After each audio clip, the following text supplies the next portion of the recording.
Is there hope for people in marriages, if they're in a relationship with a narcissist, to actually heal the relationship and improve it? Or is it just going to be hard the rest of your life? Going on a probability basis, the answer is no. Wow. I think it's going to be hard always. Are there unicorns out there? Sure.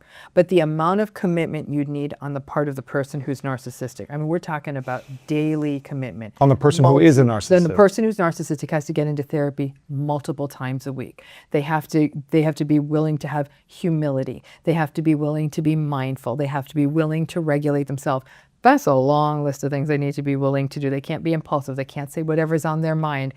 It's fascinating because I have worked with, I'd say 25% of the clients I've worked with in my clinical practice for a long time now, have been narcissistic. Why would they even come to work with you if they're narcissistic? Because something's going wrong in their lives. Their marriage is blowing up. They're having some sort of public shaming. Their career isn't going well. They have lawsuit.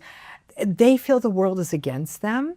And in this victimized stance, they roll up to therapy, in some ways wanting to complain, right? Every so often they're given an ultimatum, maybe by a workplace or by a spouse or someone. Maybe they get caught in an affair, and then they're told that wife or husband or partner or spouse will say, we're not staying together unless you get therapy, which is a fool's errand, because if someone else is telling them to do it, even if they do it on their own, there usually isn't much personality. Personality doesn't really change. Personality doesn't change unless you're like doing therapy every week and holding yourself accountable on even that. Listen, I have a certain personality. I got it tested when I was in my 20s, 30s, 40s, 50s. It hasn't changed. I'm a little bit more confident now. That's not my personality. That's just time served. Right. It's like I put in more reps. Yes, I put in more reps. So I'm like, now I know I can do this thing, right? But it's not that I was born agreeable. I grew up agreeable. I was an agreeable adult. I'm an agreeable person. That's just who I am. When is our personality shaped? Well, there's two pieces to personality. We're born, the sort of the genetic part of personality, if you will, it's called our temperament. Our temperament. Our so temperament. You're born and you're either a crier or not a crier, or you're... I can make it ultra simple. Yes. Like, there's some kids out there who have really difficult temperaments. They're born into the world difficult. You talk to a parent, they're kids who are difficult to soothe.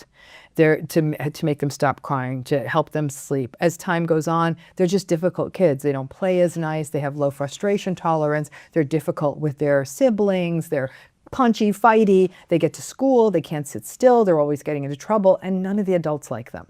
So these kids with these difficult temperaments actually have this relationship with the world that's pretty unpleasant. Everyone's like, sit down, stop that, don't do that. And there's even this vibe these kids get, like nobody really wants to spend time with them, right? Because they're a real handful. Is it their fault? I mean, they can't really change that when you're 5. No, you can't. But so the difficult temperament's a risk factor for the adult narcissistic personality. Now, not everybody with a difficult temperament goes on to become narcissistic. So it's not a slam dunk, but it's definitely, when we tell that story backwards, every narcissistic client I've ever worked with, without exception, had a difficult temperament as a child. So that either every so often I'd get lucky, we'd phone the parent during therapy and say, can we talk about this? Sometimes they'd ask the parent, and the parent would come clean on that and say, yeah, you were a real, because you had siblings, right? So they'd compare them to siblings. Some siblings have this great, easy temperament. It's not quite, so temperament is that biological part of our personality. It's how you might see your personality in either one of your parents or in a grandparent or an aunt or an uncle. You'll say, wow, I have such a similar personality to them. That's the genetics of it. And the other? All the rest of it is shaped by the world. Environment, parents, society, how you were treated, and what you're exposed to. Exactly. So if you had let's say a challenging temperament growing up, is there hope for you to, I guess, shift your personality into a different style with environment? I think so. I think a couple of things have to happen. That kid needs to be met where they're at. So let's say you have a boy with a difficult temperament who's just energy, and you get them into athletics, or you get them into something where they're using their hands, whatever that might be, building things or something like that.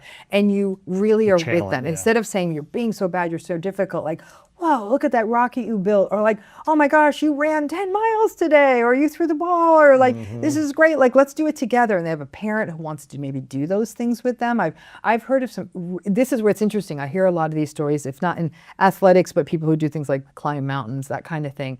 And sometimes the parents got them into these things because the kid was just a bolus of energy. And then the parents would really encourage them, might even go with them, might go hiking with them or whatever. So I do think if that child feels loved, safe, protected, attached, they feel like they have a safe base to return to, which is usually their primary caregiver. They can relax more into it. And they have success experiences, right? So maybe they're not the best kid in school, but they're really, like, they feel loved no matter what, whether they can read or not, whether they can do math or not, they're loved, and that they have these other outlets. That's cool. And that the school is supporting them and meeting them. How many kids do you know who have that things line up like that? I can count on one hand the number of kids I know who got that lineup. Right. I mean, who had like all the support and love. And we love you no matter what. And yeah, it's very challenging. It's interesting because I interviewed Kobe Bryant before he passed, obviously, and he said his father,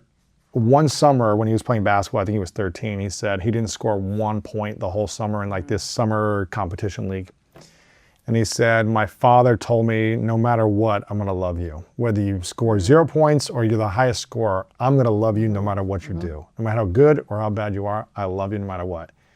And he said that conversation with his dad gave him the confidence to say, I'm going to go out and go for it. No matter what happens, I'm loved, is the way he explained it. And I thought that was interesting. But not a lot of people have had like the school support and parent support and sibling support and like the encouragement. But it sounds like you can't change a personality, but you can channel a personality into other activities to support their growth. Is that right? So every human being has the same sort of essential ingredients that they need in terms of wanting, you know, a safe base, a safe place of attachment, a sense of being loved no matter what. Yeah, their behavior could be called out. Like, no, you cannot tear up the living room. That behavior is not okay. I love you. You know, I love you whether you get the 13 points or the no points. Just You're still grounded, but I love you. You're still grounded, you know, I love you, you know. And so that sort of consistency and safety, but it was interesting. I was just reading a research paper from 2014, and in this paper they were talking about how do you make a narcissistic adult out of a kid. One thing we're seeing a little bit right now is this problem of children being overvalued for nothing. Celebrated for just being. Celebrated for, like, you're just so great. And you're saying, well, what should we tell kids if they're not great? Well, great means something, right? Yes. Great is excelling.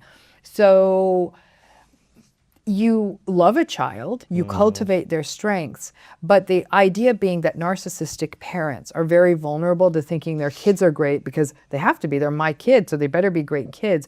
So these kids are being told they're all that over and over, and you're all that, you're special, you shouldn't have to struggle with the slings and arrows of the world. Well, then they get to adulthood and the slings and arrows happen, and they are not having it. And that's where you see, that on top of everything else can also be what fosters the building of the narcissistic child, just overindulge. And what happens is they're overindulged for their outsides, and you're so special, but their emotional world isn't nourished. So nobody is sitting with their emotions and letting them be sad. It's many times like, come on, let's all be happy. Thank you for watching this video. If you want more inspiring clips like this, make sure to click right here to subscribe and click right here to watch that next video that is specific to support you in your life.